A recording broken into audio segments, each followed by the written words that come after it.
The key felt cold and unfamiliar in Jake Henderson's hand as he stood before the house at 1247 Maple Street, a place he hadn't seen in 15 years.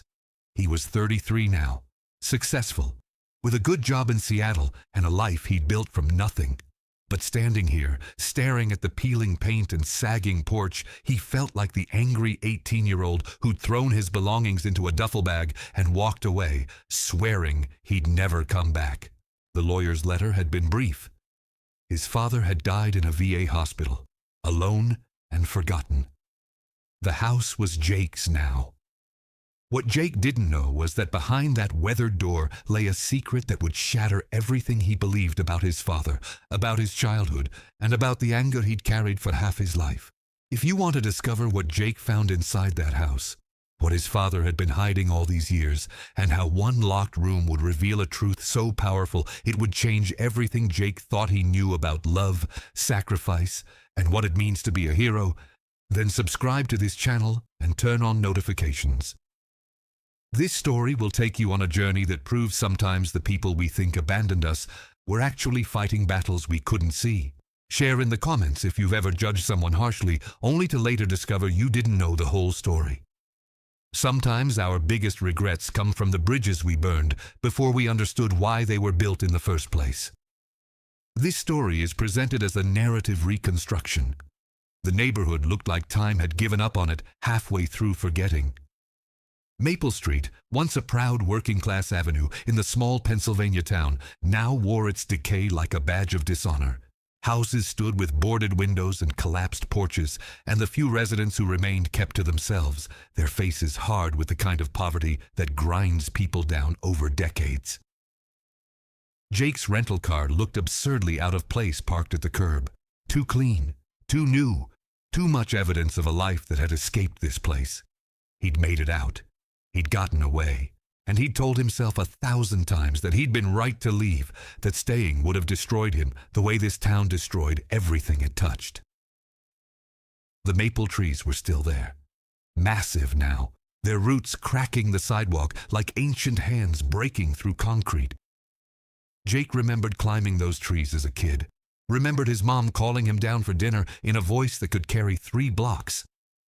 That was before the war came home in his father's eyes, before the silence that filled their house like toxic gas, before the night Jake had finally had enough and walked out, leaving his father sitting on this same porch, staring at nothing, not even turning his head as his only son disappeared into the darkness.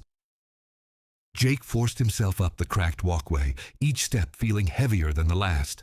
The porch groaned under his weight, and for a moment he wondered if it would collapse, if the house itself would reject him for staying away so long. The front door was scarred and faded, the brass knocker his mother had polished every week, now green with oxidation. He put the key in the lock, and his hand was shaking. 33 years old, a marketing director who gave presentations to rooms full of executives without breaking a sweat, and his hand was shaking like a child's. The door opened with a sound like a gasp, and the smell hit him immediately. It wasn't mustiness or decay. It was memory, physical and overwhelming. His mother's lavender sachets, his father's cigarettes, the lemon cleaner she'd used on everything. For a moment, Jake couldn't breathe, couldn't move. The hallway stretched before him, exactly as he remembered it. Same wallpaper with tiny blue flowers. Same mirror on the wall. Same coat rack where his father's old army jacket still hung. The fabric probably rotting but still maintaining its shape, still standing at attention. Jake stepped inside, and the floor creaked in a pattern he remembered from childhood. The specific melody of coming home late and trying not to wake his parents. The living room was to his right, and through the doorway he could see furniture covered in dust but otherwise untouched. His mother's chair. His father's chair, the leather cracked and splitting. The TV that had played the news every night while they ate dinner in silence. The coffee table still bearing the ring stains from his father's beer bottles. According to the lawyer, Jake's father had lived here alone for 12 years after Jake left. Jake's mother had died of cancer in 2015, and Jake had sent flowers to the funeral but hadn't attended. His father had stayed in this house until 2023, when neighbors had found him wandering the street in his pajamas, confused and unable to remember his own name. The VA hospital had taken him in, diagnosed advanced dementia, and he died there 6 months ago. No visitors, no family at the bedside. Just another forgotten veteran disappearing quietly from a world that had stopped caring about men like him decades ago. Jake walked through the first floor mechanically, cataloging what would need to be done to sell the place. The kitchen was dated but clean, as if his father had maintained it out of habit, even as everything else fell apart. The bathroom had a cracked mirror and rust stains in the sink. The basement door was closed, and Jake didn't open it. Didn't want to face whatever memories might be lurking down there in the darkness. The stairs to the second floor were next, and Jake climbed them slowly, his hand on the railing that wobbled exactly as it had 15 years ago. 13 steps. He'd counted them as a kid, making a game of it because games were better than thinking about the tension that vibrated through the house like a plucked string. At the top, the hallway had 3 doors.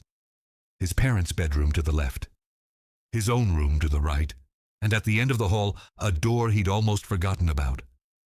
The door his father had always kept locked. The door Jake had tried to open once as a kid and gotten screamed at so badly he'd never tried again. The door his mother had looked at with sad, distant eyes whenever Jake asked what was behind it. Jake went to his old room first, needing to build up courage for whatever else this house had waiting for him. The door stuck, swollen with humidity, and he had to put his shoulder into it. Inside, everything was exactly as he'd left it. The bed with its Star Wars bedspread, the desk covered in old homework and sketches, the posters on the walls, bands he'd loved as a teenager, athletes he'd idolized. His skateboard leaning in the corner, his bookshelf full of comics and paperbacks. It was like a museum exhibit of a life interrupted, preserved exactly as it had been the night he'd walked away. On the desk, Jake found something that made his breath catch. A photograph in a simple frame, one he'd never seen before. It showed him at maybe 10 years old, gap-toothed and grinning, holding up a fish he'd caught. He didn't remember the fishing trip. Didn't remember his father taking him fishing at all. But here was the evidence. And in the background of the photo, barely visible, was his father, smiling. Actually smiling, something Jake had almost no memory of. The closet still had clothes hanging in it, sizes he'd worn as a teenager. Jake pulled out his old varsity jacket and found a letter in the pocket, addressed to him in his mother's handwriting, dated 2 weeks after he'd left. His hands shook as he opened it. "Dear Jake," it read, "I know why you left. I don't blame you. Your father is not an easy man to love, and I know he's hurt you in ways he doesn't understand and can't fix. But there are things you don't know, things I can't explain in a letter. When your father is gone, when you're ready, you need to go into the locked room. You need to see what he's been doing all these years. You need to understand that the distance between you wasn't because he didn't love you. It was because he loved you too much to let his darkness touch you. Please, when the time comes, promise me you'll look. Promise me you'll understand. Promise me you'll forgive us both." Jake read the letter 3 times, his mother's words blurring as tears filled his eyes. She'd written this 15 years ago and hidden it here, a message for a son who might someday return. She'd known he'd come back eventually. She'd known he'd need answers, and she'd left him a key, not a physical one, but a direction. The locked room, whatever was behind that door, was the answer to questions Jake had carried for half his life. He stood, folded the letter carefully, and put it in his pocket. Then he walked out of his room, past his parents' bedroom without looking inside, and stopped in front of the locked door at the end of the hall. The key ring from the lawyer had 5 keys on it. Jake had used one to open the front door. Now he tried the others, his heart pounding so hard he could hear it. The 3rd key slid in smoothly, and when he turned it, the lock clicked open with a sound that seemed impossibly loud in the quiet house. Jake's hand was on the doorknob, and he hesitated. Part of him wanted to turn around, walk out, Sell this house without ever knowing what was behind this door. He could go back to Seattle, back to his life, back to the comfortable anger he'd built his identity around. But his mother's words echoed in his mind. Promise me you'll understand. He turned the knob and pushed the door open. The room was dark, the windows covered with thick curtains.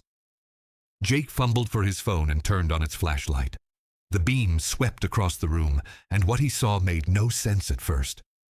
Filing cabinets, dozens of them lining every wall, a desk in the center, buried under papers and folders, maps covering every available wall space, maps of Vietnam with locations marked in red ink, a corkboard taking up an entire wall covered in photographs, and in the corner, a military cot with a neatly made bed. Jake stepped into the room, his phone light revealing more details. The filing cabinets were labeled with years, starting in 1991 and continuing to 2023. He opened the nearest one from 2005 and found it full of folders, each labeled with a name. He pulled one out at random. Ramirez, Carlos, Private First Class. Inside was a photograph of a young Latino man in uniform, smiling at the camera. Below that were letters, dozens of them, in his father's handwriting. Letters to government agencies, letters to veterans organizations, letters to the Vietnamese government, all asking the same questions. Where was Carlos Ramirez buried? Had his family been notified? Could his remains be recovered? Jake's hands trembled as he pulled out another folder. Washington James, Corporal. Same pattern. Photographs, letters, newspaper clippings about MIA soldiers. Another folder, another name, another young face frozen forever in a photograph. The cabinet was full of them, easily 100 folders. He moved to another cabinet, this one from 2015, the year his mother died. More folders, more names, more letters. But these also contained something else. Responses. Letters from families thanking his father for his help. Letters from government officials acknowledging his research. Newspaper clippings about remains being identified and returned home. Jake sank into the desk chair, his legs unable to hold him. He picked up a journal lying on the desk, leather-bound and worn, and opened it to the first page. The date was December 1990, 6 months after his father had returned from Desert Storm. Jake had been 8 years old. I'm home, the first entry read, but I left 19 men behind. I can see their faces every night. I can hear them calling. Someone has to find them. Someone has to bring them home. It has to be me. The entries continued, year after year, documenting his father's obsessive search for information about the men who'd died under his command.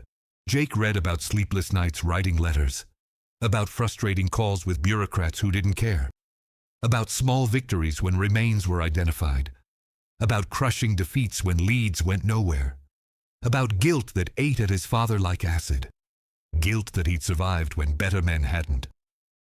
And then Jake found an entry from September 2006, the month he'd left home. His father had written, Jake left today, packed his bags while I was in here working. I heard him go. I wanted to stop him, to explain why I am the way I am. But how do I tell him that every time I look at him, healthy and whole and angry at me, I see the faces of the boys who will never grow up? How do I explain that I love him so much it physically hurts, but that love is tangled up with the guilt of surviving when 19 kids didn't? How do I tell him I lock myself in this room not because I don't want to be with him, but because if I stop searching, those boys will be forgotten forever? I'm a terrible father.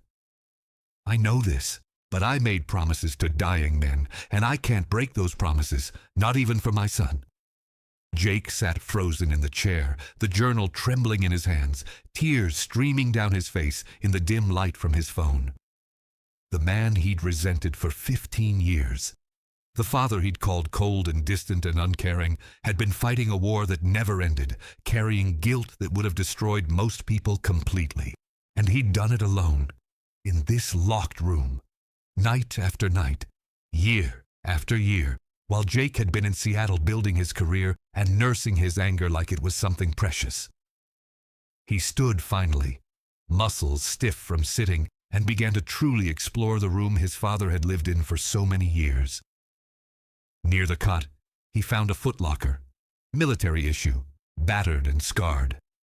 Inside were his father's medals from Desert Storm, Bronze Star, Purple Heart, Army Commendation Medal, all of them wrapped in cloth and tucked away as if they meant nothing.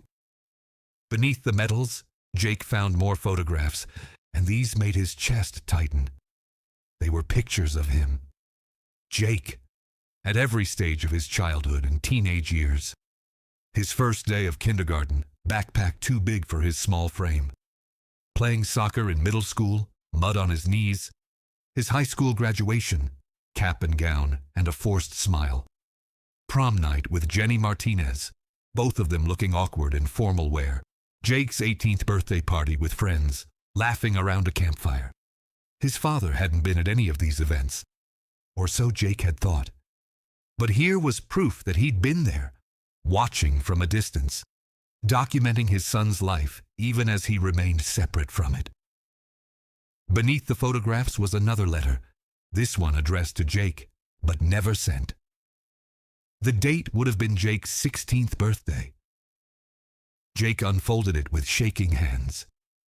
"Dear Jake," his father had written, "today you turned 16, and I can't stop thinking about how fast you've grown up, how much you look like your mother, how proud I am of the young man you're becoming. I know I don't say these things to your face. I know I barely say anything to you at all. You probably think I don't care, that I don't notice you, that I'm too absorbed in my own problems to see what's happening in your life. But I see everything, son. I see how hard you work at school. I see how kind you are to your friends. I see how you help your mother without being asked. I see the good person you are, despite having me as a father." The letter continued, and Jake had to stop reading several times to wipe his eyes.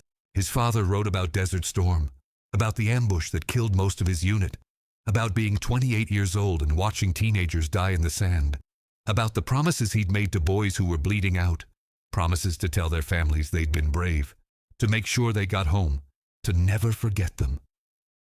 "I came back broken," the letter read, "not physically, though I have scars you've never seen, but broken inside, in ways I don't know how to fix. I look at you, and I'm terrified, terrified that my darkness will infect you. Terrified that if I let you get too close, you'll see what I really am.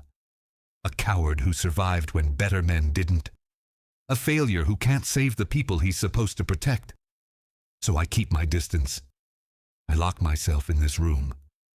I work on bringing those boys home because it's the only thing that makes the guilt bearable. And I tell myself I'm protecting you by staying away, even though I know I'm really just protecting myself from seeing the disappointment in your eyes." The letter ended with words that broke something open in Jake's chest. "I love you more than anything in this world, Jake. More than my own life.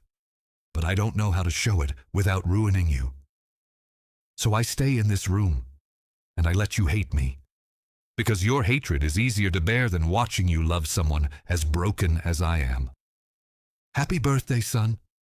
I hope someday you'll understand. I hope someday you'll forgive me." Jake folded the letter and placed it back in the footlocker, then sat on the edge of his father's cot, trying to reconcile everything he'd believed with this new reality. He thought about all the years he'd spent convinced his father didn't care. All the times he'd needed his dad and gotten silence instead. All the milestones his father had missed, and all along his father had been here, watching through windows and doorways, documenting Jake's life in photographs, loving him from a distance because he believed distance was the only gift he had to give. The filing cabinets pulled Jake back, and he began going through them systematically. The depth of his father's research was staggering. He'd learned Arabic and later Vietnamese. He'd developed contacts in multiple foreign governments. He'd corresponded with villagers who lived near old battlefields. He'd collected oral histories, cross-referenced military records, pieced together the final moments of dozens of soldiers from fragments scattered across continents and decades. And slowly, over 30 years, he'd succeeded. Jake found letters from families thanking his father for finding their sons. He found newspaper articles about remains being returned home after 20, 30, even 40 years. He found funeral programs his father had saved, evidence of endings he'd made possible for families who'd spent decades in agonizing limbo. One folder was different from the others. Thicker, more worn, the tab labeled simply, Dad. Jake opened it and found everything his father had been able to learn about his own father, Jake's grandfather, who died in Vietnam in 1968. Thomas Henderson Sr. had been a Marine, killed when Jake's father was only 6 years old. The folder contained letters from men who'd served with him, telling stories about his courage and humor. There were official reports about the battle where he'd fallen. There were photographs Jake had never seen, showing a young man who looked remarkably like the father Jake remembered. And there was a letter from Jake's father to his own father, written in 1991, right after Desert Storm. In it, he explained what he was trying to do, bringing fallen soldiers home. He asked his father's spirit for guidance. He apologized for all the ways he was failing his own son while trying to honor the dead. I understand now, he'd written, what it must have been like for you in the jungle. The fear, the responsibility, the guilt when your friends died and you didn't. I understand why you couldn't come home, even though your body did. I forgive you, Dad, and I hope Jake will someday forgive me. Jake realized his father's mission hadn't just been about Desert Storm or even Vietnam. It had been about breaking a cycle of loss, about making sure no more kids grew up without fathers, no more families endured the torture of not knowing. It had been a crusade carried out in darkness and silence by a man who'd inherited trauma from his own father and was desperately trying not to pass it on to his son. The maps on the walls were marked with numbered locations, each corresponding to a folder. Jake found his father's system meticulous and organized. Some locations had green check marks, remains found, families notified, missions accomplished. Others had yellow question marks, possible sites, leads to follow up, and a few had red X's, dead ends, men who would remain missing forever. Jake counted the green marks and felt something shift in his chest. 63. His father had helped bring home 63 men. 63 families had gotten closure because of work done in this locked room by a broken man who'd turned his pain into purpose. But there were other documents too, ones that made Jake's throat tight. Letters from his mother to his father, written during their marriage, never sent, but saved here. In them she poured out her loneliness, her fear, her frustration. But she also wrote about her understanding, about how she'd married a man and gotten back a ghost, about choosing to stay because she loved him enough to let him fight his war his own way. She wrote about Jake constantly, about birthdays his father had missed, about soccer games he'd skipped, about parent-teacher conferences he'd sent her to alone, about the growing distance between father and son and how much it hurt to watch.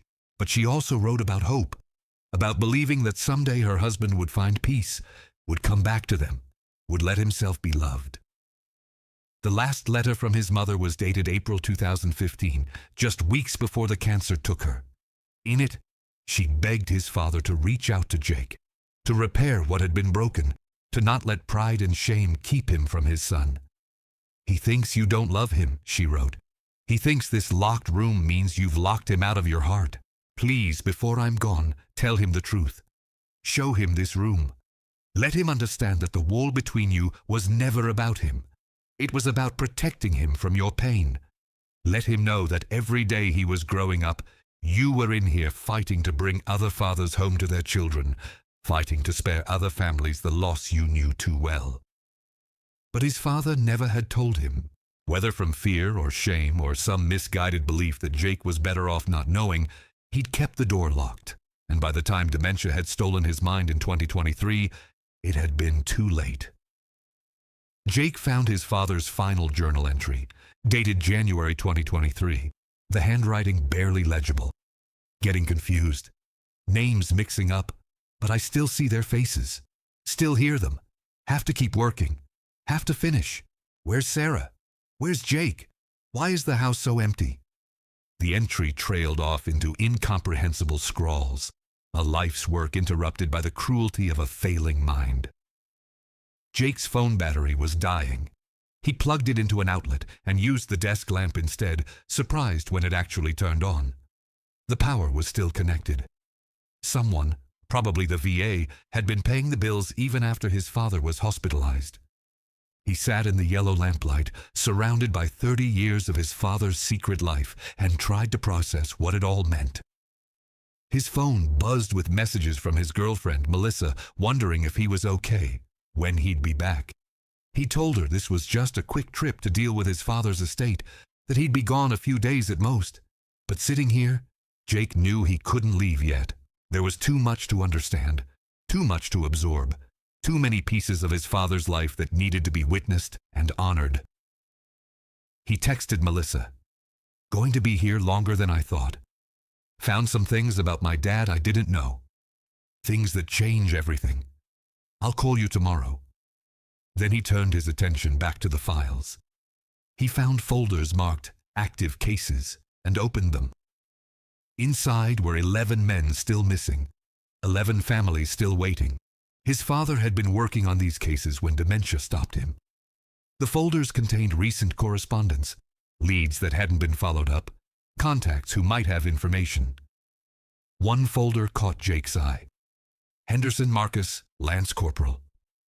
The name was unfamiliar, but when Jake opened it, he found a photograph that made his breath catch. The young Marine in the picture looked exactly like Jake's father. Same eyes, same jawline, same smile. He read the notes and discovered this was his father's cousin, killed in Vietnam in 1969.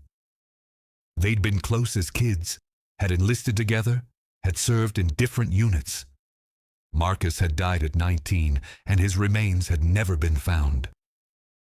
Jake's father had been searching for his cousin for over 50 years. The folder was the thickest of all the active cases, filled with decades of correspondence, research, dead ends, and renewed efforts. On the inside cover, his father had written, "Marcus, I'm still looking. I haven't given up. I'll never give up. You saved my life when we were kids, pulled me out of the river when I fell through the ice. I owe you this. I owe you everything." Jake felt the weight of his father's burden settling on his own shoulders. This wasn't just about distant soldiers or abstract duty. This was personal, intimate, a debt that had consumed his father's entire adult life. And now his father was gone, and the search was unfinished, and 11 families were still waiting for answers that might never come. He stood and walked to the window, pulled back the curtain, and looked out at the dark street. The neighborhood was quiet, sleeping or dead, hard to tell which. Jake thought about Seattle, about his apartment and his job and his girlfriend. He thought about the life he'd built, the success he'd achieved, the distance he'd put between himself and this dying town. He could go back. He could hire someone to clean out the house, sell it, distribute whatever money remained. He could leave the locked room and its secrets behind. Could return to believing his father had been a cold, distant man who'd never loved him. Or he could stay. He could try to understand. He could pick up where his father had left off, could try to bring home the men his father had died still searching for. He could honor the mission that had consumed his father's life, could finally bridge the gap between them, even though his father wasn't alive to see it. Jake turned back to the desk and opened his laptop. He had vacation time saved up, weeks of it that he'd never used because he didn't know what to do with himself when he wasn't working. He could take that time now. He could stay in this house, in this room, and he could try to finish what his father had started. He began by creating a spreadsheet, listing each of the 11 active cases, the current status, the last actions his father had taken.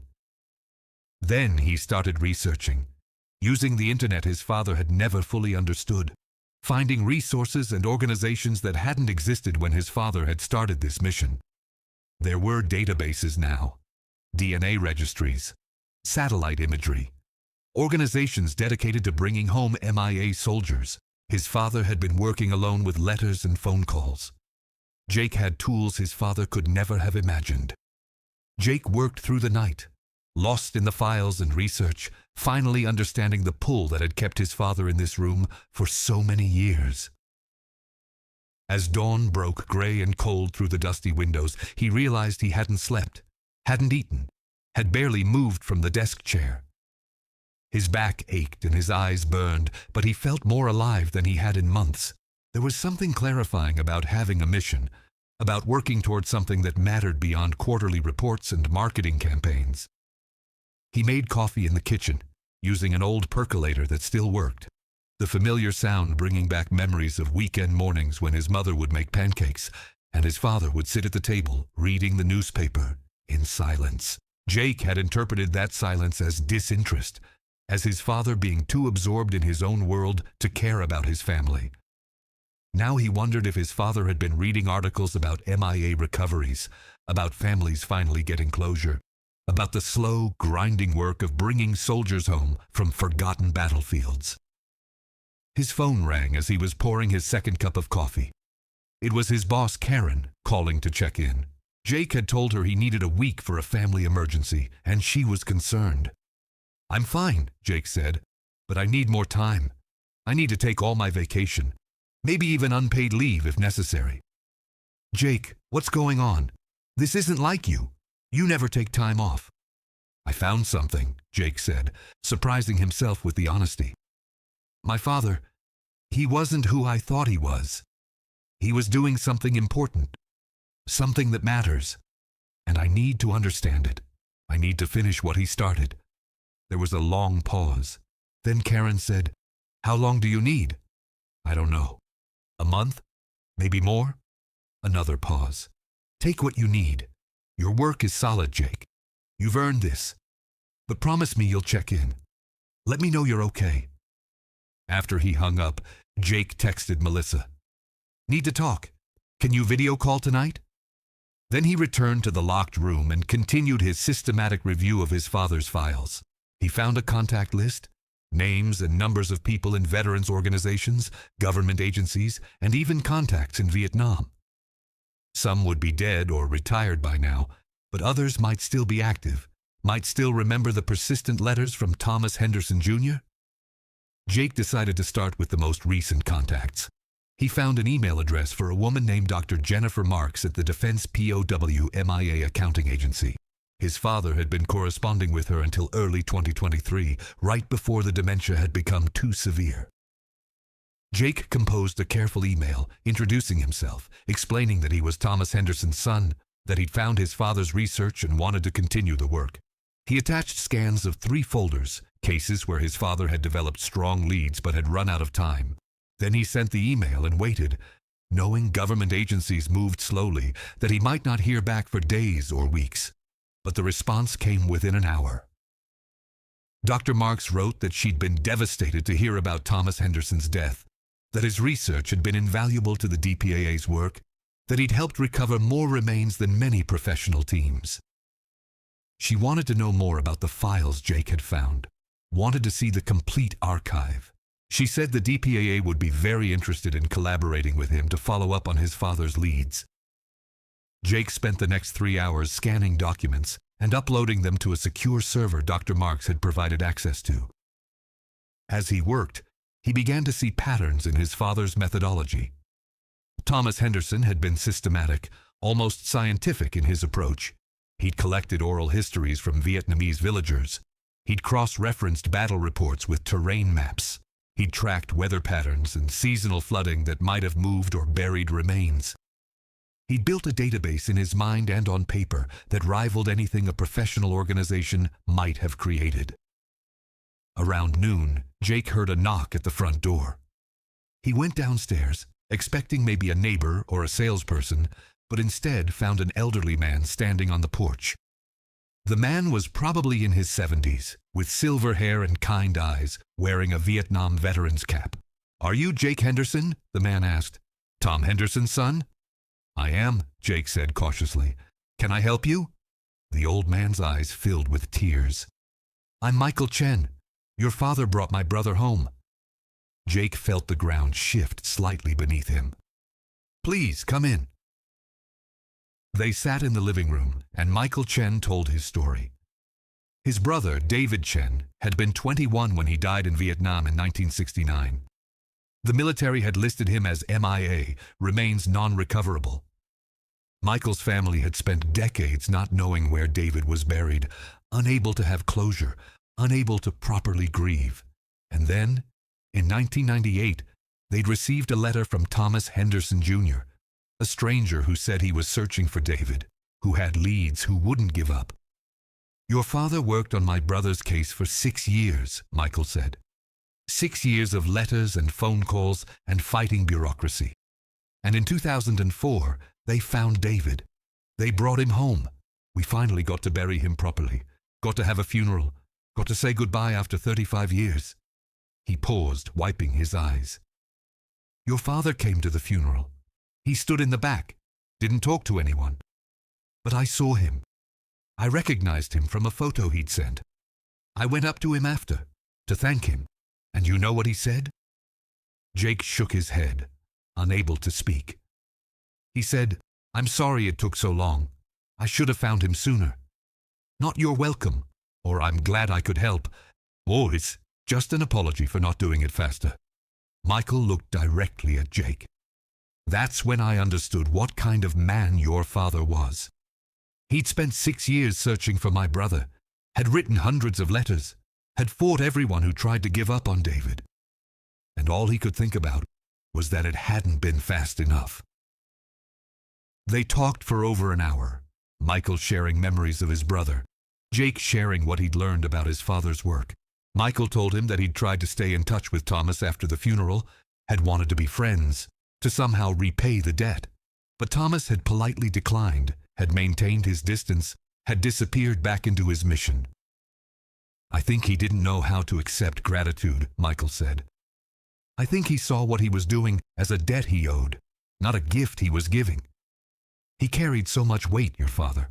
You could see it in the way he held himself, like every step was harder than it should be."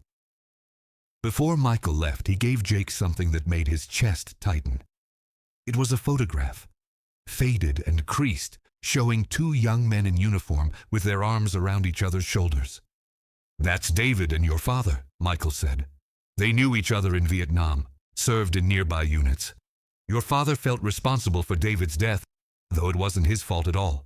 They'd planned to meet up the day David died, but your father got held back at base. He always wondered if things would have been different if he'd been there." After Michael left, Jake sat alone in the living room, holding the photograph, looking at his father's young face. He looked unburdened in that picture, smiling, his arm around a friend who didn't yet know he had less than a week to live. Jake wondered what it had done to his father, carrying that guilt for 35 years, finally bringing David home, but never forgiving himself for not being there when it mattered. Over the next week, others came. Word had spread through the veterans community somehow, the invisible network that connected people who'd served and their families.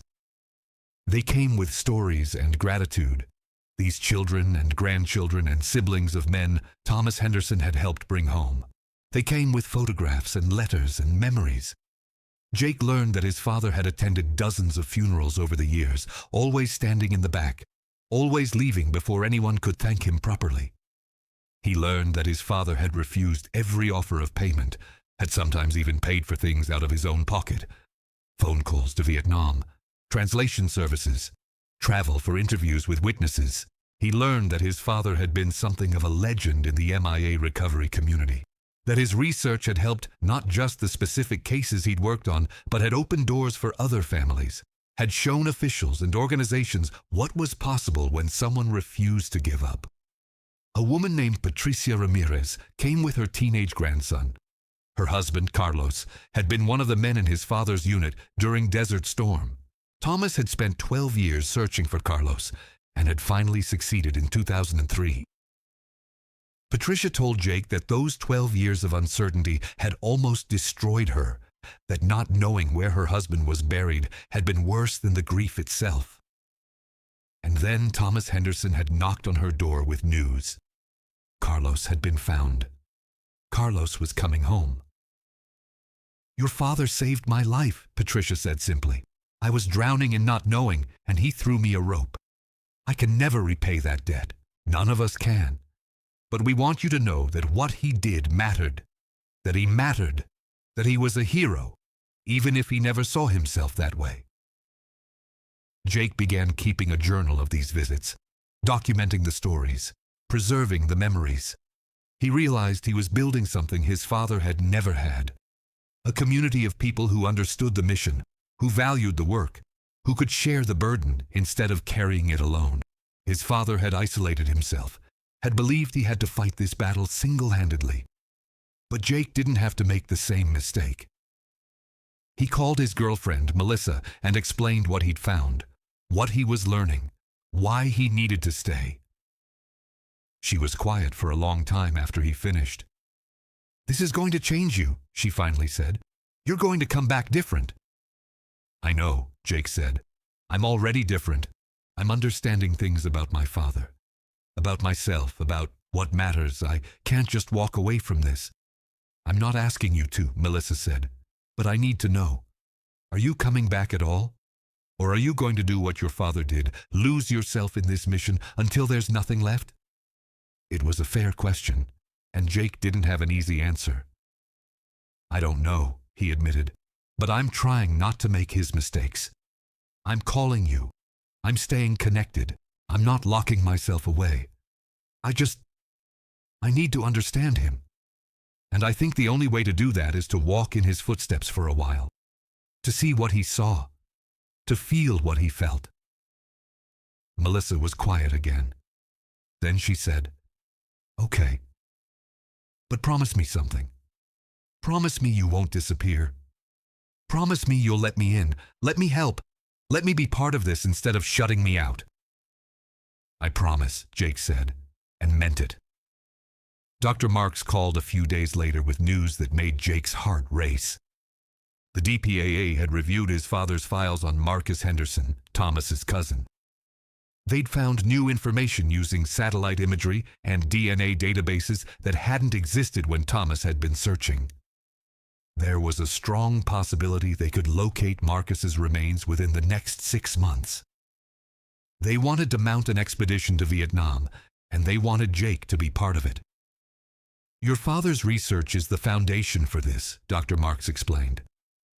He narrowed down the search area to less than a square kilometer. "Without his work, we'd never have known where to look.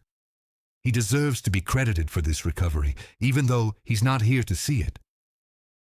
Jake stood in the locked room, looking at the folder with his father's cousin's name on it, at the decades of research, at the note his father had written about never giving up. When would the expedition be? Probably November or December. We need to coordinate with the Vietnamese government, assemble the team, prepare the site. Would you be able to come? Jake thought about his job, his apartment in Seattle, the life he'd built. Then he thought about his father, spending 50 years searching for his cousin, dying without ever finding him. "Yes," Jake said, "I'll be there." After he hung up, Jake sat at his father's desk and pulled out a blank sheet of paper. He began to write a letter to his father, knowing he'd never read it, but needing to write it anyway. "Dad," he wrote, "I found the locked room. I found your files and your journals and your life's work. I found the truth about who you were and what you were fighting for. And I understand now. I understand why you couldn't be the father I wanted. I understand why you locked yourself away. I understand that you were trying to save me from your darkness while also trying to bring light to families drowning and not knowing. I spent 15 years hating you for being absent, for being cold, for choosing your work over me. I spent 15 years believing you didn't love me, that I wasn't important enough to you. And I was wrong. You loved me so much you sacrificed your relationship with me to protect me from your pain. You loved those fallen soldiers so much, you gave up everything to bring them home. You loved Mom so much, you let her carry the burden of understanding even when it broke her heart. I wish you'd trusted me with the truth. I wish you'd opened this door and shown me what you were really doing. I wish we'd had more time. But I'm grateful I found this room. I'm grateful I know now who you really were. And I promise you something, Dad. I'm going to finish what you started. I'm going to bring Marcus home. I'm going to follow up on every one of your active cases. I'm going to make sure your work continues, that those 11 families get their answers. But I'm not going to do it alone. I'm not going to lock myself away like you did. I'm going to share this mission with people who care, who understand, who can help carry the weight. Because I learned something from your mistakes, Dad. The mission is important, but so is connection. So is love. So is letting people in. I love you, Dad. I forgive you. And I wish more than anything that I could have told you that while you were still here to hear it. Jake folded the letter and placed it in the footlocker with his father's medals and photographs. Then he turned his attention back to the active cases, back to the work that would fill his days and give his life new purpose. 2 months passed in a blur of research, phone calls, and revelations. Jake had essentially moved into the house on Maple Street, sleeping in his childhood bed, working 18-hour days in the locked room that was no longer locked. Melissa had come to visit twice, bringing groceries and practical concerns about his obsessive work habits, but she'd also brought her laptop and helped him digitize more files, build databases, create systems that would make the information accessible to the organizations that needed it. You're doing what he did, she'd observed one evening, watching Jake hunched over the desk at midnight, eyes bloodshot, surrounded by papers. You're disappearing into this. Jake had looked up, about to protest, then realized she was right. He'd been eating irregularly, sleeping poorly, losing himself in the mission exactly as his father had. I'm sorry, he'd said. I just feel like there's so much to do. So little time. Why? Melissa had asked gently. These men have been missing for decades. A few more weeks won't matter. But burning yourself out will. Take a break. Come back to Seattle for a weekend. Remember you have a life outside this room. So Jake had gone back to Seattle, had spent a weekend trying to reconnect with his normal life, but everything felt hollow now. Superficial. His friends wanted to talk about sports and movies and office politics, and all Jake could think about were the 11 families still waiting, the 11 men still missing, the promises his father had made and died before keeping. He'd returned to Pennsylvania after 3 days, unable to pretend that his old life still fit. The work was making progress, though. Dr. Marks had become a regular contact, calling weekly with updates. The DPAA had prioritized 3 of Thomas Henderson's cases based on the strength of his research. They'd sent teams to interview witnesses in Vietnam, had used ground-penetrating radar at sites Thomas had identified, had collected DNA samples from family members. The November expedition to search for Marcus Henderson was confirmed, and Jake had received official invitation to join the team as a civilian observer. But it was a different call on a gray October afternoon that changed everything. Jake's phone rang with an unfamiliar number, and when he answered, a woman's voice said, "Is this Jake Henderson? Thomas Henderson's son?" "Yes," Jake said. "Who's this?" "My name is Sarah Mitchell. My father was John Mitchell, Sergeant First Class, killed in Desert Storm. Your father spent 20 years looking for him." Jake pulled up the filing system he'd created and found the folder. Mitchell, John, Sergeant First Class. One of the active cases. One of the 11 men still missing. "I'm familiar with your father's case. I'm so sorry we haven't found him yet." "That's why I'm calling," Sarah said, and her voice broke slightly. "The DPAA contacted me yesterday. They found him. They found my dad. They're bringing him home." Jake felt his throat tighten. "When?" "The funeral will be in 3 weeks at Arlington National Cemetery. They said it was your father's research that made it possible, that he'd identified the search area years ago, but the technology to recover remains from that site didn't exist until now. They want to know if you'll come." They want to honor your father's contribution." Jake looked around the locked room, at the filing cabinets and maps and photographs, at the 30 years of work his father had done alone, in silence, believing he was failing even as he was succeeding in ways that would echo for generations. "I'll be there," he said. "Of course I'll be there." The funeral was on a cold November day, the kind of day where the sky seems to press down on the earth like a weight. Jake stood among hundreds of mourners at Arlington, watching as John Mitchell's flag-draped coffin was carried by an honor guard. Sarah Mitchell and her family were in the front row. 3 generations gathered to finally say goodbye to a man who'd been missing for 33 years. During the service, a DPAA official spoke about the long search for Sergeant Mitchell, about the decades of effort, about Thomas Henderson Jr.'s crucial research that had made this recovery possible. He talked about Thomas as a hero, as a man who dedicated his life to bringing soldiers home, as someone whose work had impacted dozens of families. And Jake sat there, tears streaming down his face, finally hearing his father described as he truly was. Not as the distant cold man Jake had known, but as the dedicated, driven warrior he'd actually been. After the service, Sarah Mitchell approached Jake. She was about his age, maybe a year or 2 older, with kind eyes that looked like they'd cried too many tears over too many years. She hugged him without asking, held on tight and whispered, "Thank you. Thank your father. We can finally rest now."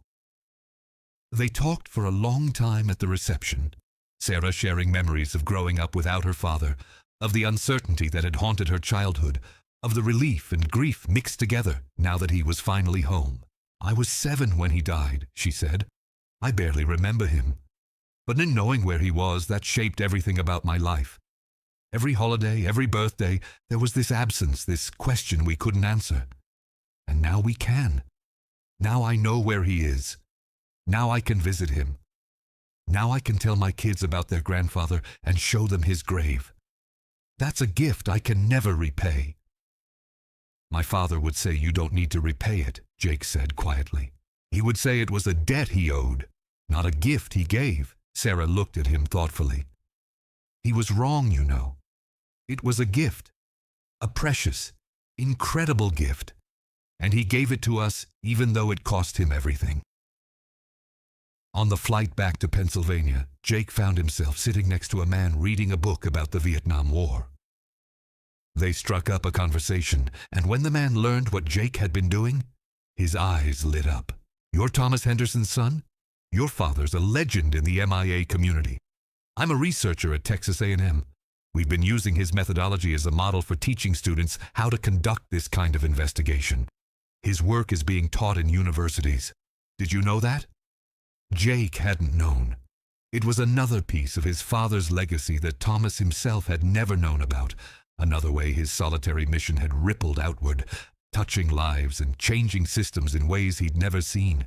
When Jake got back to the house on Maple Street, he found an envelope that had been slipped under the door. Inside was a letter from a woman named Helen Kowalski, widow of James Kowalski, one of the 5 men from his father's platoon still missing. She'd heard about Jake continuing his father's work, and she wanted to meet him. Jake called her that evening, and they arranged to have coffee the next day. Helen was 78 years old, had been married to James for only 18 months before he died in Desert Storm. She'd never remarried, had spent the last 33 years waiting, hoping, believing that someday her husband would come home. They met at a small cafe in town, and Helen brought a shoebox full of letters. Letters from Thomas Henderson, spanning decades. Letters updating her on his search. Letters explaining what he'd found and what he hadn't. Letters offering comfort and hope and apology for taking so long. Jake read through them, seeing his father's handwriting evolve over the years, seeing the determination that never wavered, even as the years piled up. "Your father was the only one who cared," Helen said simply. "The military gave up. The government moved on. Everyone told me to accept that James was gone, to move forward with my life. But your father never gave up. He wrote to me every year on our anniversary, every year on James's birthday. He kept James alive in my heart by refusing to forget him. She showed Jake the most recent letter, dated January 2023, his father's handwriting shaky and barely legible. Still searching, it read. Haven't forgotten. Never will. James deserves to come home. You deserve to know where he is. I'm sorry it's taking so long. I'm sorry I haven't done better. But I won't stop, I promise you, Helen. I won't stop. That was probably one of the last coherent things his father had written before dementia took his ability to write at all. And even then, confused and fading, he'd been thinking about his promises, about the people still waiting, about the work left unfinished. I need to tell you something, Helen said, reaching across the table to take Jake's hand. Your father sent me a different kind of letter once, about 15 years ago. He told me about you, about how much he loved you, about how much it hurt him that you'd left, but how proud he was that you'd made something of yourself. He asked me if he'd been wrong, keeping his distance from you, trying to protect you from his darkness. He asked if I thought you'd ever forgive him. Jake felt tears burning in his eyes. What did you tell him?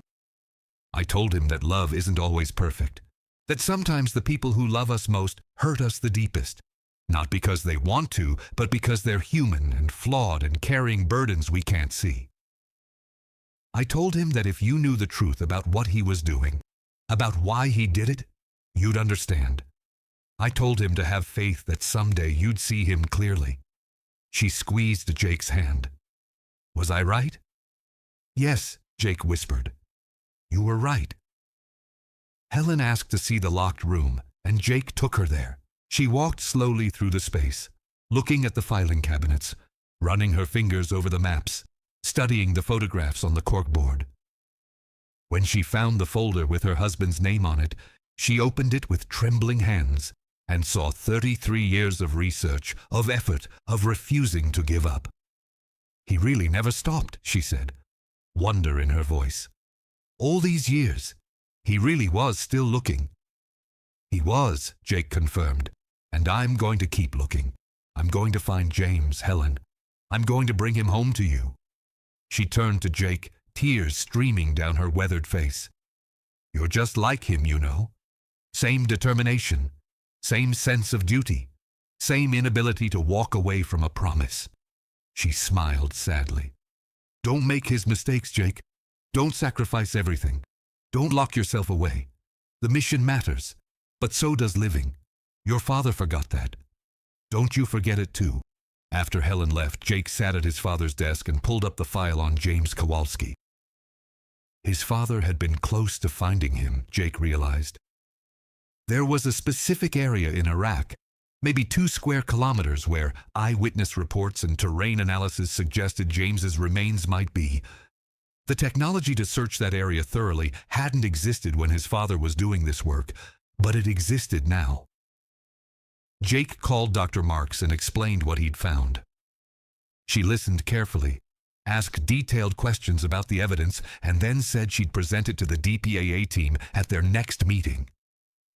If the case was strong enough, they might be able to mount an expedition within a year.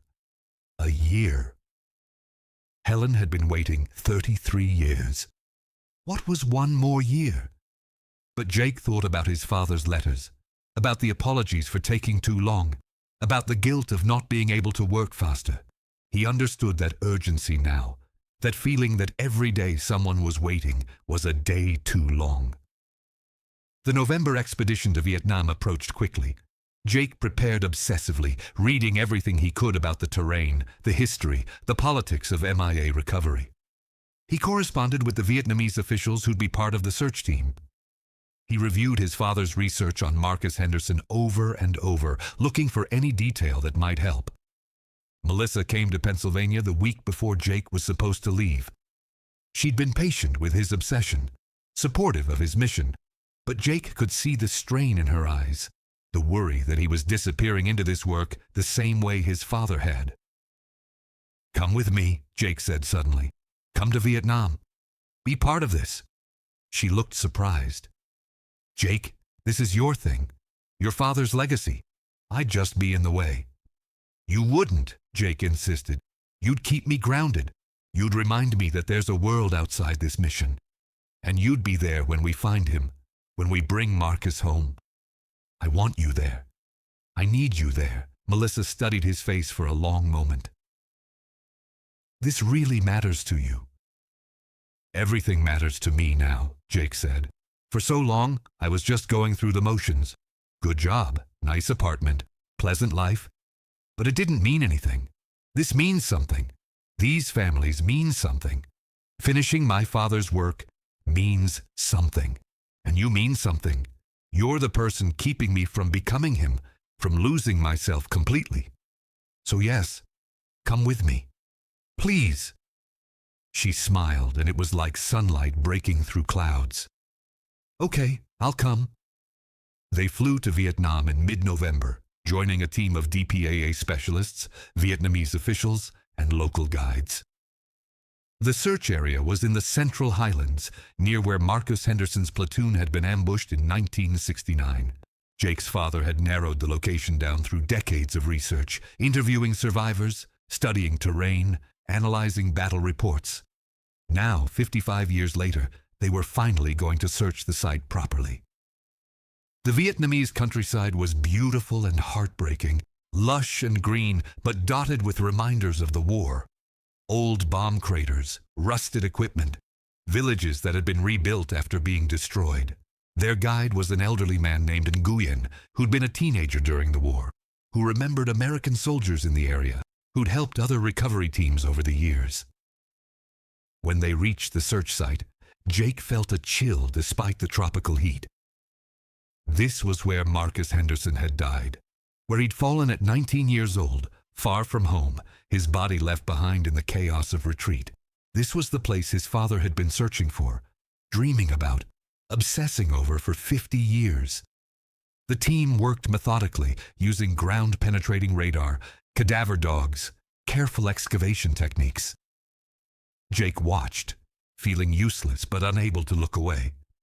Melissa stood beside him, her hand in his, offering silent support. On the third day, one of the dogs alerted to a specific location. The team began carefully excavating, and within hours they'd found what they were looking for. Human remains, American military equipment, dog tags that read Henderson, Marcus, LCPL, USMC. Jake felt his legs give out. He sank to his knees in the red dirt, 55 years and half a world away from where his father had grown up with this boy, had loved him like a brother, had mourned him for a lifetime. They'd found him. After all these years, all this searching, all this pain, they'd finally found him.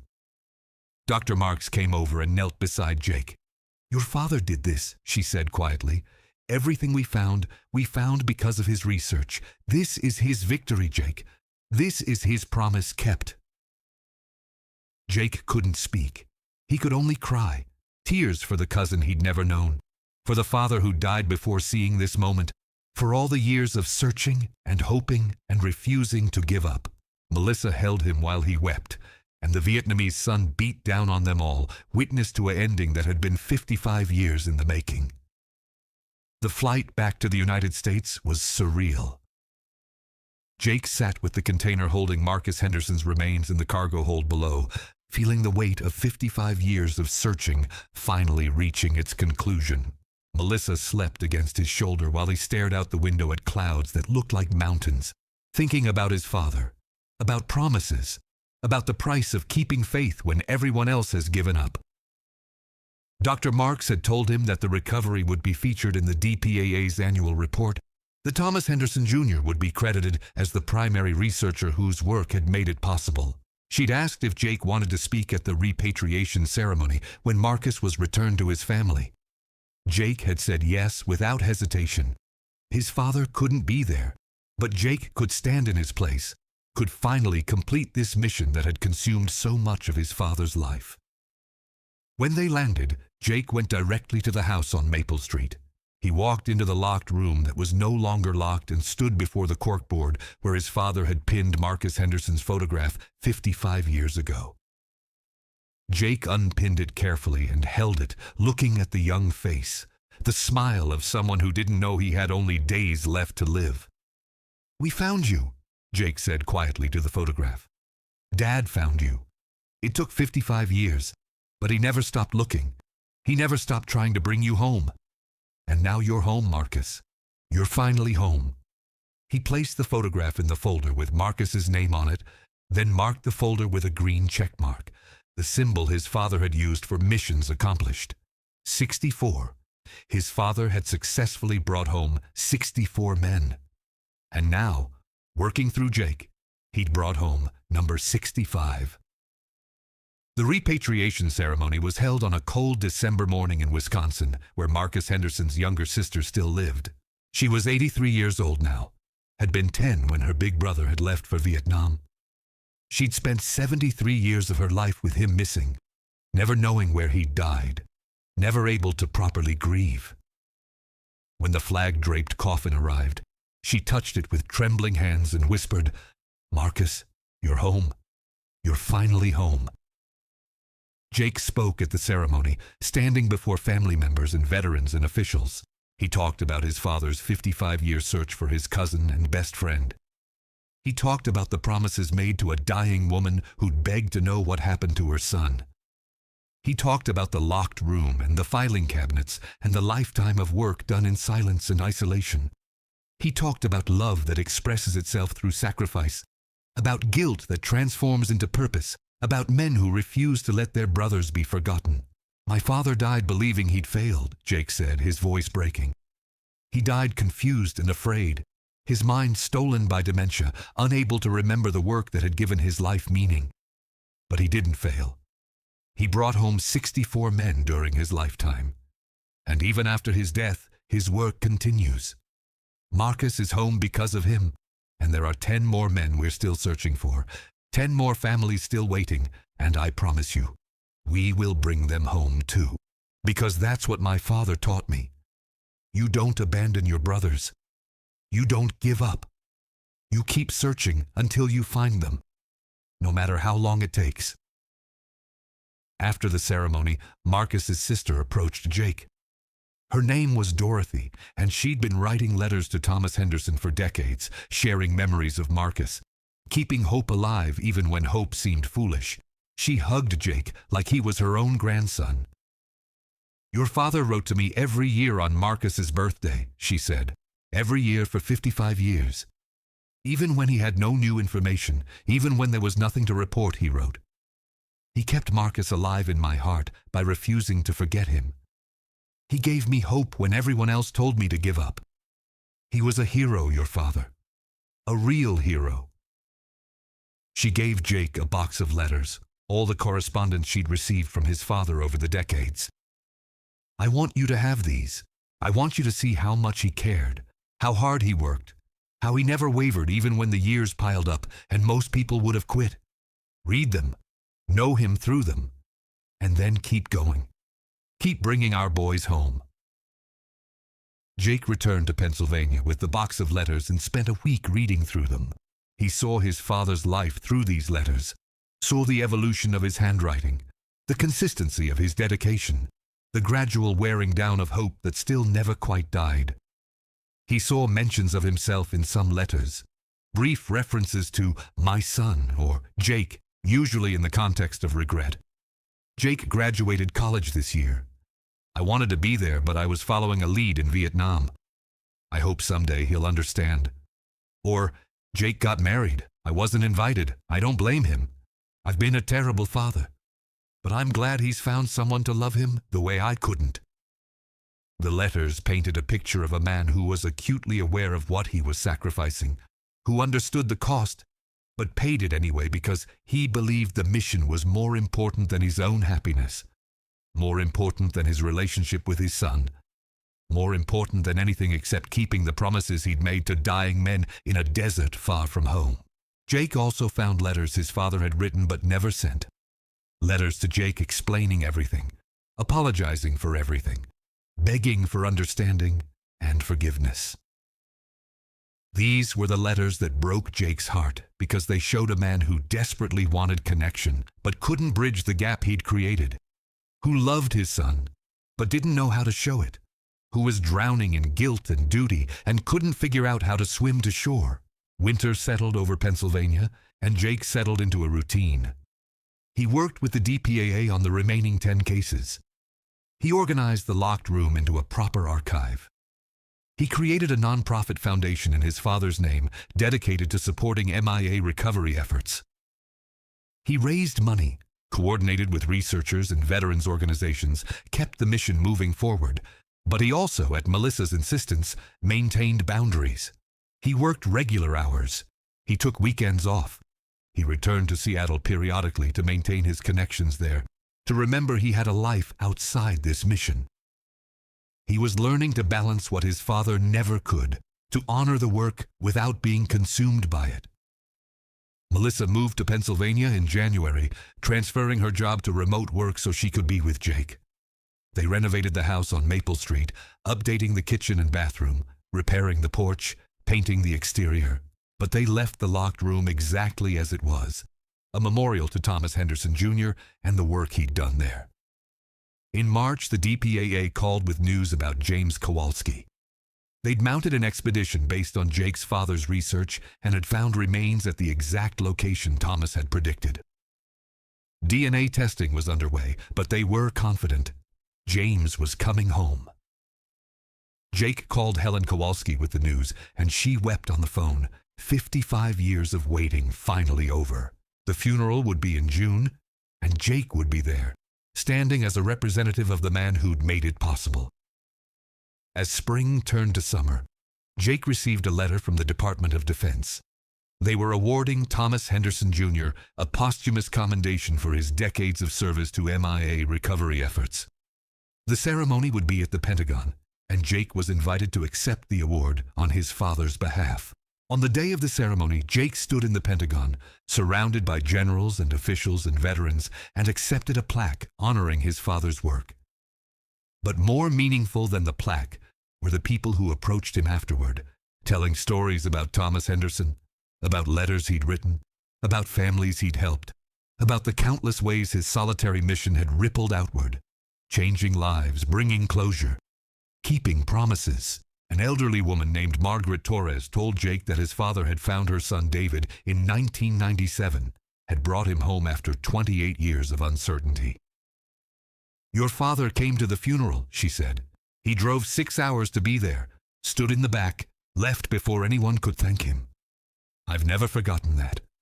I've never forgotten his kindness, his dedication, his refusal to let my David be forgotten." A man named Robert Blake told Jake that his Uncle John had been his father's closest friend and second in command. "Your father searched for Uncle John for 30 years, Robert said. "He never found him. It's the one failure he couldn't get past, the one promise he died without keeping. But he tried. God, how he tried. And that matters. That his effort matters even when he couldn't succeed." Jake made a note of John Blake's name. He was one of the 10 still missing, one of the men from his father's own platoon. Jake was already working with the DPAA on that case, following up on leads his father had developed, using new technology to search areas that had been inaccessible before. John Blake would come home. Jake would make sure of it. James Kowalski's funeral was in late June, on a beautiful summer day that seemed wrong for something so sad and so long delayed. Helen stood beside the coffin, finally able to say goodbye to the husband she'd loved for only 18 months but had mourned for 34 years. Jake spoke again, as he was becoming accustomed to doing, about his father's work, about the importance of never forgetting, about the sacred duty to bring every soldier home. After the funeral, Helen gave Jake something that made his throat tight. It was a photograph of her and James on their wedding day, young and happy and unaware of how brief their time together would be. On the back she'd written, "Thank you, Thomas. Thank you for caring. Thank you for never giving up. Thank you for bringing my James home. You kept your promise. Rest in peace." "I want you to put this in your father's room," Helen said. "I want it to be part of his memorial. I want people who visit that room to see this picture and know that his work mattered, that it changed lives, that it brought love and loss to their proper ending." Jake placed the photograph on his father's desk, alongside the growing collection of mementos families had given him. The locked room was becoming a shrine, not just to Thomas Henderson, but to all the men he'd helped bring home, all the families he'd given closure to, all the promises he'd kept despite the cost. As summer deepened, Jake received an unexpected visitor. A man in his 50s knocked on the door of the house on Maple Street and introduced himself as David Henderson, Jake's second cousin, the son of one of Thomas's brothers. They'd never met before. Thomas had been estranged from most of his extended family for decades.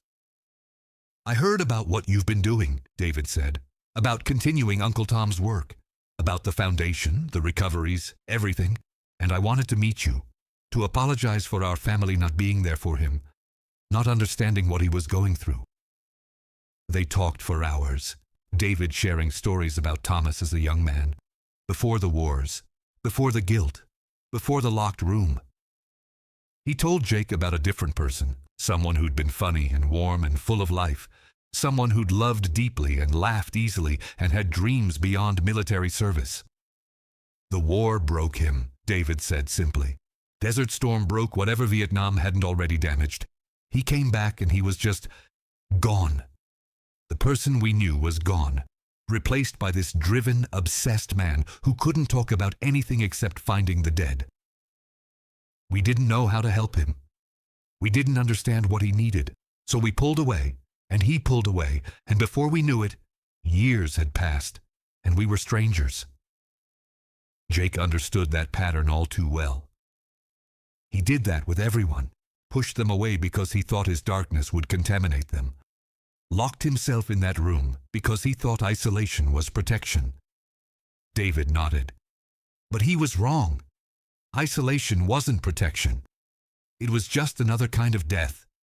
He died alone because he chose to be alone, and that's the tragedy. He accomplished so much, helped so many people, but he couldn't let anyone help him, couldn't let anyone share the burden, and it killed him long before his body died. After David left, Jake sat in the locked room and thought about his father's choices, about the price of isolation, about the cost of refusing to let people in. He thought about how easily he could have made the same mistakes, could have disappeared into this mission the way his father had, but he hadn't, because he'd learned from his father's errors, because Melissa wouldn't let him, because he'd built a community of people who shared this work instead of trying to carry it alone. In September, Jake got the call he'd been waiting for. The DPAA had successfully identified remains they'd recovered in Iraq as belonging to John Blake, his father's closest friend. After 34 years, John was coming home.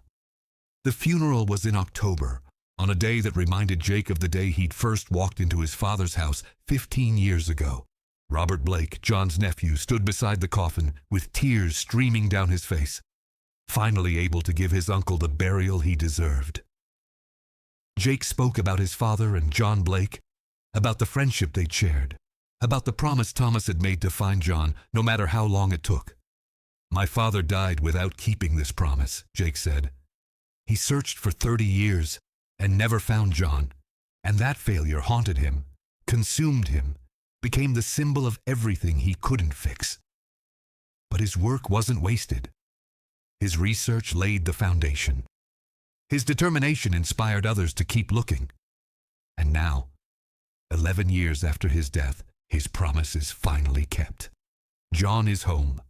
And my father, wherever he is, can finally rest." After the funeral, Robert approached Jake with a request that took him by surprise. "I want to help," Robert said. "I want to join your foundation, help with the work. My uncle spent 34 years missing, and your father spent 30 years searching for him. I can't let that dedication die. I want to honor both of them by continuing the mission." Robert became the Foundation's first full-time volunteer, bringing energy and resources Jake hadn't had before. Others joined too, family members of recovered soldiers, veterans who'd known Thomas Henderson, people who believed in the mission. The work was growing, spreading, becoming something bigger than one man in a locked room writing letters alone. By the end of the year, Jake's foundation had helped the DPAA recover 3 more men from his father's active cases. 3 more families got closure. 3 more promises were kept. And Jake stood at each funeral, speaking about his father, honoring his memory, keeping his name alive in the hearts of people who'd never met him, but owed him everything. On the anniversary of his father's death, Jake visited his grave for the first time since getting the new headstone installed. It read, Thomas Marcus Henderson, Jr., Captain, United States Army, Desert Storm veteran. He brought them home. He kept his promises. 1962-2024. Jake placed flowers on the grave and pulled out a letter he'd written, an update on everything that had happened in the past year. He read it aloud, telling his father about Marcus Henderson being found, about James Kowalski and John Blake coming home, about the foundation and the community and the work that was continuing. You weren't a failure, Dad, Jake said to the headstone. You were a hero. Not because you were perfect, not because you never made mistakes, but because you cared when everyone else stopped caring. Because you fought when everyone else gave up. Because you kept promises that would have been easier to break. I understand now. I forgive you. And I'm going to keep going. Keep bringing them home. Keep honoring your memory by finishing what you started. Melissa came to stand beside him, her hand finding his. He'd be proud of you, she said quietly. He'd be proud of what you've built, how you've honored him without losing yourself. Jake nodded, unable to speak past the lump in his throat. They stood together in the cold December air, paying respect to a man who'd spent his life in a locked room fighting an invisible war, who'd sacrificed everything for promises made to dying men, who'd been a terrible father, but a tremendous hero. As they walked back to the car, Jake's phone rang. It was Dr. Marks. Jake, I have news. We've located remains in Vietnam that we believe might be Anthony Russo, one of your father's platoon. We need you to review the case file, see if it matches your father's research. Jake felt a familiar surge of purpose, of mission, of connection to his father across the boundary of death. Send me everything. I'll look at it tonight. 7 men left. 7 families still waiting. 7 promises still to keep. The work continued. The mission endured. And Jake, standing in his father's shoes, walking his father's path, but doing it differently, better, with community and connection and love, would keep going until every last soldier came home.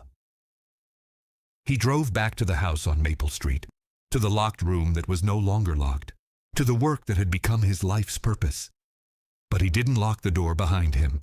He left it open, inviting Melissa in, sharing the burden, refusing to repeat his father's mistakes. He worked for a few hours reviewing Anthony Russo's file, comparing the new evidence to his father's research, building the case for recovery. But when evening came, he closed the laptop, turned off the lights, and left the room. He had dinner with Melissa. They watched a movie. They talked about ordinary things, about their plans for the weekend, about the life they were building together. Because Jake had learned what his father never could. The mission mattered, but so did living. The promises were sacred, but so was love. The work was important, but so was remembering to be human. Late that night, unable to sleep, Jake returned to the locked room one final time. He stood before the corkboard where his father had pinned the photographs of 19 men who died in Desert Storm. 14 of them now had green check marks beside their names. 14 families had closure. 14 promises were kept. 5 remained. 5 men still missing. 5 families still waiting. But Jake wasn't daunted. He had time. He had resources. He had a community of people working toward the same goal. And most importantly, he had his father's example, both the inspiration of his dedication and the warning of his isolation. Jake unpinned one of the photographs. A young man named Danny Sullivan from Kentucky, 18 years old when he died. Jake studied the face, the smile, the eyes that held no knowledge of the death waiting just days away. This would be his next focus. Danny Sullivan would come home. His family would have answers. His promise would be kept. "I'm still here, Dad," Jake said quietly to the empty room. "I'm still working. I'm still searching. And I won't stop until they're all home. Until every promise is kept. Until every family has peace. That's your legacy. That's what you taught me. That some things matter more than comfort, more than ease, more than our own pain. Some promises are worth keeping, no matter what they cost." He pinned Danny Sullivan's photograph back on the board and turned off the light. Tomorrow he'd call the DPAA, would push for a new expedition, would keep the mission moving forward. But tonight, he'd sleep in his childhood bed with Melissa beside him, connected to the world, part of a community, living the life his father had sacrificed so others could have the same chance. The locked room stood open in the darkness.